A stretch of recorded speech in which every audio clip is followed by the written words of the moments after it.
శ్రీ గురుభ్యో నమ. ధర్మ సందేహాల్లో భాగంగా ఒక నలుగురు మనకు శత్రువులటండి. ఎవరా నలుగురు అన్నట్లయితే అండి, పెద్దవాళ్ళు చెప్పారండి. ఇది మనందరం కూడా తెలుసుకోవాల్సిన విషయం అండి ఇది. ఎవరయ్యా ఆ నలుగురు అన్నట్లయితేటండి, మామూలుగా ఏమండి తల్లిదండ్రి అనేవాళ్ళు మరి ఆరాధించాల్సిన వాళ్ళే కదండీ. మాతృదేవో భవ, పితృదేవో భవ అనేది మనకు శాస్త్రాలు కూడా చెప్పినాయి. తల్లిని గౌరవించాలి, తండ్రిని గౌరవించాలి, వాళ్ళ మాటను ఎదిరించకూడదు. ఇవన్నీ మనకు శాస్త్రాలు, పురాణాలు చెబుతున్నాయి. కానీ ఈ తల్లి, ఈ తండ్రే కొన్ని పనులు చేసినట్లయితే వాళ్ళకు శత్రువు అని కూడా శాస్త్రమే మనకు చెప్తున్నదండి. ఏమిటి ఆ పనులు అన్నట్లయితే ఇక్కడ ఈ శ్లోకంలో చెప్పాడు చూడండి. ఇది ధర్మ సందేహంలో చాలా అందరూ తెలుసుకోవాల్సిన విషయం అండి. వాళ్ళ శత్రువుగా భావించాల్సిందేనన్నాడు. అన్నాడు వాడు. తల్లి అయినా సరే, తండ్రి అయినా సరే, భార్య అయినా సరే, కొడుకైనా సరే. ఆ ఒక్కొక్కడికి ఒక్కొక్క పని చెప్పాడండి ఈ శ్లోకంలో. ఏమిటది అన్నట్లయితే, పితాచ రుణవాన్ శత్రుహో, తండ్రి అండి. ఇందాకనే మీకు మనవి చేశాను.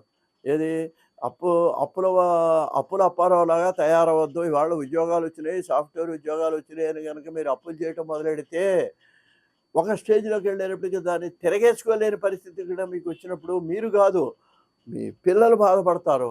మీ పిల్లల్ని ఇబ్బంది పెట్టిన వాళ్ళు అవుతారు అని చెప్పి కూడా మనకు పెద్దలు చెప్పారు. అందుకని ఏం చెబుతున్నాడు, పితాచ రుణవాన్ శత్రువు. చివరికి వీడు పూర్వకాలం కూడా అలాగే ఉండేవాళ్ళు. కొంతమంది అప్పులు చేసి ఇదేంటి చివరికి వీడు మరణించేవాడు.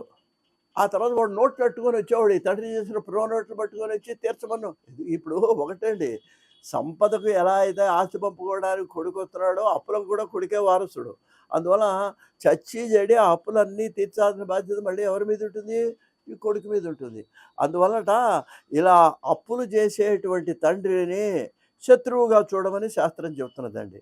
తర్వాత రెండవది, మాతాచ వ్యభిచారిణి, తల్లి వ్యభిచారం కనుక చేస్తున్నట్లయితే ఆమెను శత్రువు అంటే ఏంటి? వదిలేమన్నాడు, అవసరం వస్తే దూరంగా పెట్టేమన్నాడు ఆ తల్లిని. మాతాచ వ్యభిచారిణి, అది ఎంత తలవంపులండి పిల్లలకి. ఆ తల్లి మరి ఈవిడేరా ఫలానా వాడు, వాడికి ఈవిడికి సంబంధం ఉందిరా అని అలా చూపెట్టి చెబుతుంటే ఈ 4 ఏళ్ళు, 5 ఏళ్ళు, 10 ఏళ్ళ పిల్లలకి, పెద్ద పిల్లలకైనా సరే ఎంతో అవమానంగా బాధపడతారండి. ఈవిడేమో ఆ పద్ధతి మార్చుకోదు.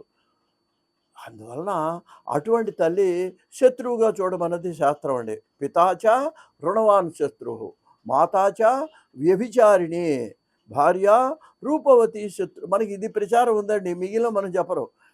భార్య రూపవతి, అందంగా ఉన్నట్లయితే భార్య, ఆవిడ కూడా ఒక విధంగా మనకు శత్రువే అని అన్నాడు. ఎందుకంటే వీడికి అనుమానం, ప్రతిదీ ఎవరితోనో మాట్లాడితే వీడికి అనుమానం, ఆవిడ ఎవరితోనో నవ్వుతూ పలకరిస్తే అనుమానం. అందువలన ఆవిడ అందంగా ఉండటం కూడా వీడికి అది ఒక శత్రుభావన కలుగుతూ ఉంటుందిట వీడికి. అయ్యా పుత్రో శత్రువు అపండిత. ఇంకా కొడుకు దగ్గరికి వచ్చేవాడికి కొడుకే. ఈ కార్తీక పురాణంలో చాలా కథల్లో వస్తాయి కొడుకులు. వాడు తండ్రి మాట వినరు, మూర్ఘంగా ప్రవర్తిస్తారు. స్నానం చేయరా అంటే వాడు చేయడు. ఇలాగా అపండితుడై, అంటే శాస్త్రజ్ఞానం లేకుండా, ఇక్కడ పాండిత్యం అనే దానికి అపండితుడు అంటే మూర్ఖుడు అనమాట. తండ్రి ఏం చెప్పినా వాడు చేయడు. చెయ్యి అంటే నేను చేయను అంటాడు, మొండిగా ఉంటాడనమాట. అటువంటి అపండితుడైనటువంటి పుత్రుడు శత్రువుతో సమానము అని మనకు శాస్త్రం చెప్తున్నది. ఈ నలుగురు శత్రువులు మరొకసారి చెప్తాను. పితాచ రుణవాన్ శత్రువు, మాతాచ వ్యభిచారిణి, భార్య రూపవతి శత్రువు, పుత్రో శత్రువు అపండిత. స్వస్తి.